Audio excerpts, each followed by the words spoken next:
Chairmen of the Board may just be one of the most underrated soul vocal groups of the 1970s, little known outside their enduring pop hit, Give Me Just a Little More Time. The Chairmen had a brief but richly productive heyday, their original lineup putting out 4 patchy but deeply interesting albums between 1970 and 1974. Like many soul performers, they can be thought of as a singles act first and foremost, but their albums contain a number of hidden gems which should rank alongside some of the best pop soul and funk of the era, which is saying something. Formed in 1969, the Chairmen initially consisted of singers General Johnson, Danny Woods, Harrison Kennedy, and Eddie Custis. Their existence was the product of an event that at one time would have seemed unthinkable: the departure of master songwriters and hitmakers Brian Holland, Lamont Dozier, and Eddie Holland from Motown. HDH, as they are known, had been one of the foundations of the iconic soul label's success in the 1960s. Their hits for the Supremes, the Four Tops, and the Elgins helped make Motown into a record industry powerhouse, but they gradually became unhappy with Berry Gordy's management of the label. Ultimately, HDH broke away and quickly formed their own outfit, Invictus Records. Chairmen of the Board were created as one of their flagship acts, and got the chance to record new songs written by the successful partnership. The output of Invictus was distributed initially by Capitol Records and then by Columbia Records after 1973. Despite early success, Invictus and its sister label Hot Wax proved to be only short-lived enterprises, and both had folded by 1977.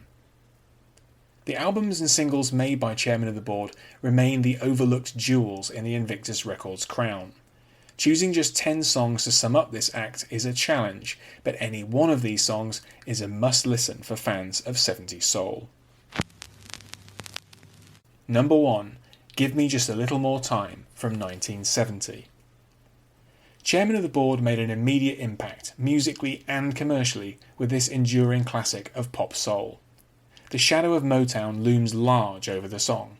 It was written by Ron Dunbar together with Holland, Dozier and Holland, but the trio of songwriters were unable to use their real names at the time due to their ongoing legal dispute with Berry Gordy's label, and are credited under the pseudonym Edith Wayne. Additionally, members of Motown's in-house band the Funk Brothers played on the recording. HDH and the brothers had collaborated on many previous hits, and Give Me Just a Little More Time became yet another success for them. It hit number 3 on both the US R&B chart and on the UK singles chart. Better yet for Invictus, they had a UK number 1 single at the same time with Freda Payne's Band of Gold. The unusual staccato lead vocal is by General Johnson, supposedly his actual birth name, the first singer to be recruited into the Chairmen. His infectious performance lifts the fairly mundane lyrics and gives the song much of its power, allied to a bouncing piano in the verses and a combination of sweet strings and horns in the chorus. Quite logically, the song was included as the first track of the group's first LP on its release in 1970. Number 2, Since the Days of Pigtails and Fairy Tales from 1970. The B-side to the Chairmen's first single is much less well known, but perhaps an even better song. Since the Days of Pigtails was the first chance record buyers had to hear vocalist Danny Woods, who was the second singer to join the group. A native of Atlanta, Georgia, Woods had moved to Detroit to try to make his name, but his records never gained attention outside the local scene there. General Johnson saw him in concert and believed him to be a perfect fit for the group, which proved to be a very canny decision, as this classic proves. Woods has a very different vocal style to Johnson, more conventional but no less powerful. The verses are entertaining enough, but the terrific chorus is what really makes the song, heralded by booming horns. "I may not be the one you want," Woods cries, "but don't you know I'm the one you need." The song completes a brilliantly confident pair on the group's first single, and sounds just as good in context on their first LP. Number 3, Patches from 1970. Chairmen of the Board were, in true Motown style, something of what would be called a manufactured band today. This meant that the group had a strategy associated with them, one part of which was matching the 4 singers to particular kinds of material. One of General Johnson's modes was a kind of folksy storytelling style, with lyrics focusing on backwards tales of rural poverty. A number of these songs would emerge over the years, but this style began with patches. The instrumentation is appropriately a bit ramshackle, but Johnson is convincing in the role of a young man compelled to provide for his family after his father's death. The song, which was written by General Johnson and Ron Dunbar, ultimately became far more successful for another artist. The blind blues singer Clarence Carter put out a slightly faster version on Atlantic in July 1970, which was a major US and UK hit. While Johnson and Dunbar would no doubt have liked to have had the commercial success, Carter's version did help them net a Grammy Award for Best Rhythm and Blues Song in 1971. Carter's version could be called more authentic in one sense.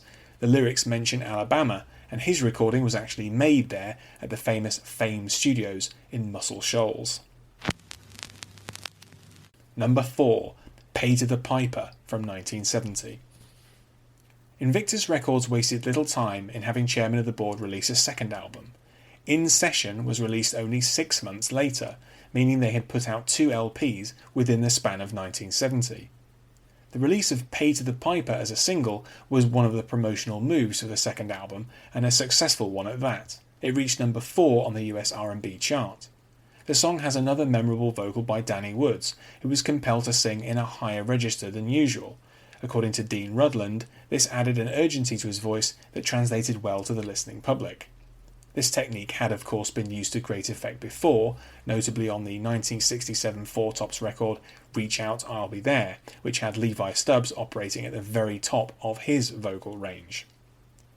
The sexual politics of classic soul records often leave something to be desired, at least from a more modern standpoint.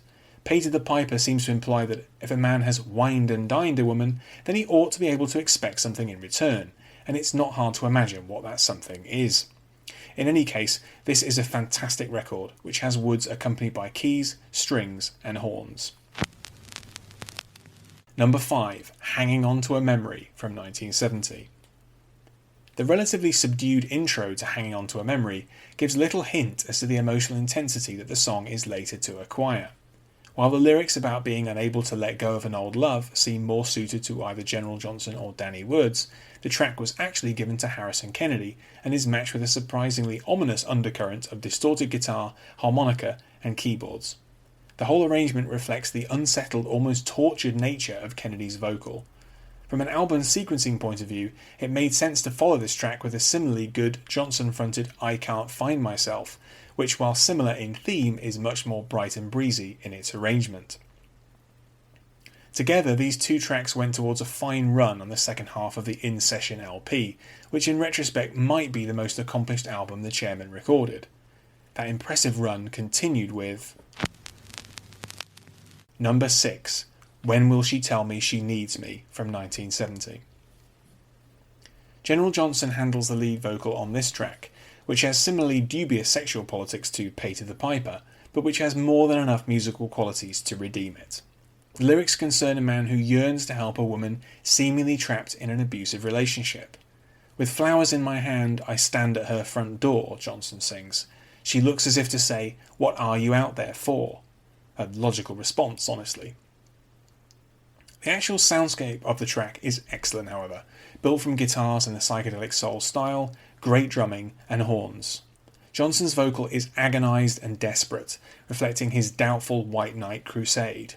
His strain on the title line is palpable, and the performance is shot through with real emotion. Like the best Chairmen songs, this one is superbly constructed and forms part of an excellent run of recordings on the In Session LP. Number 7. Children of Today from 1970. The In Session album closes with a vocal spot for Harrison Kennedy and is a good example of one of the Canadian singer's trademark modes, songs about counterculture issues and other contemporary concerns. In this particular case, the lyrics are about conflict between generations. Kennedy addresses young people who strike out against their overbearing parents, warning them that there'll come a day when you'll have your own children and they'll act the same way.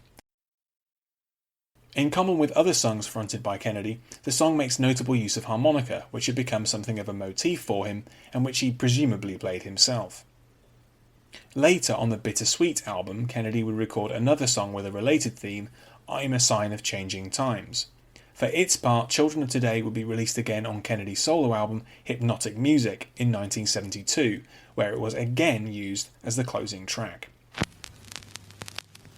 Number 8. Men Are Getting Scarce from 1972.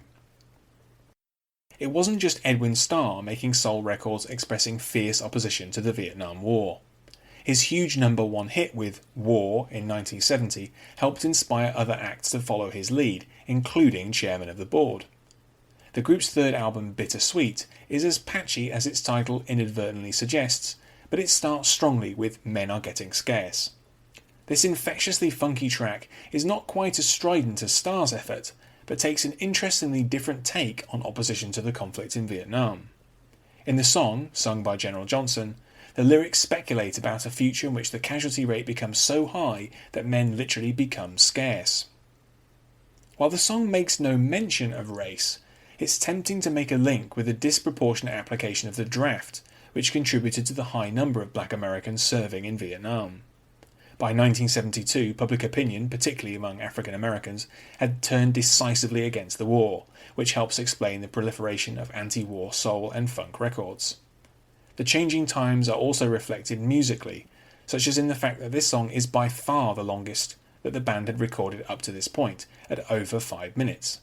In all, 4 songs on the LP exceeded 5 minutes.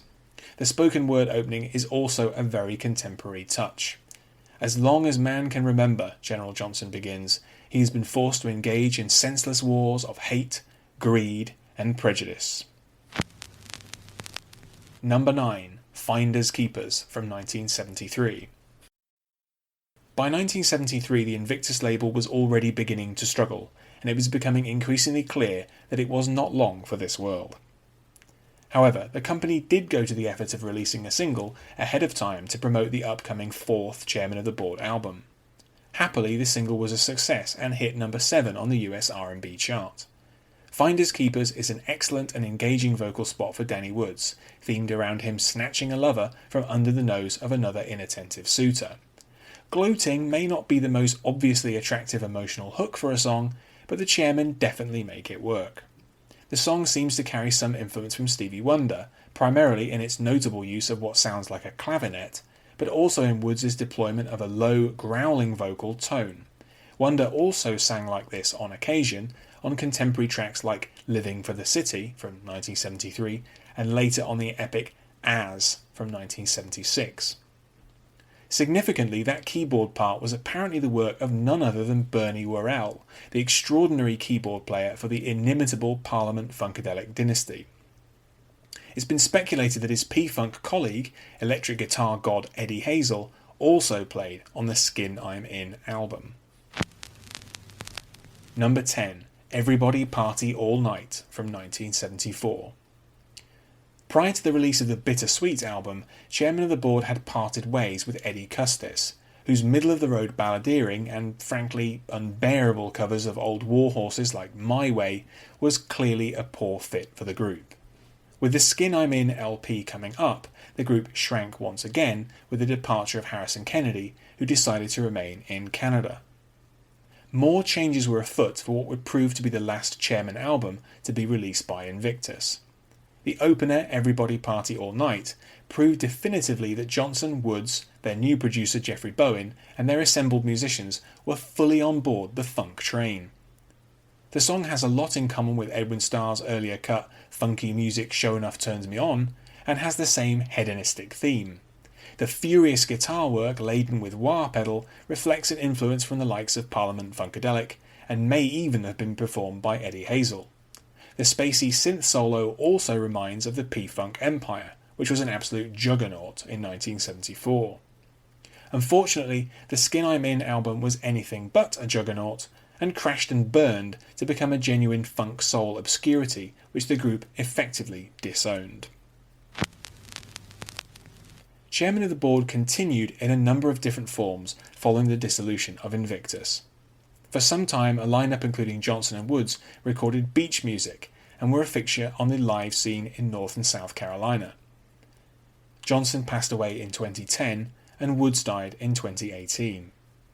However, with new members, a version of the Chairman of the Board continues to record and perform today. Thanks for listening to this episode. You can find more of my writing in text and audio form at my site andyjohnson.xyz. You can also find me on Twitter at AndyJohnsonUK, and you can support me at patreon.com/AndyJohnson. Catch you next time.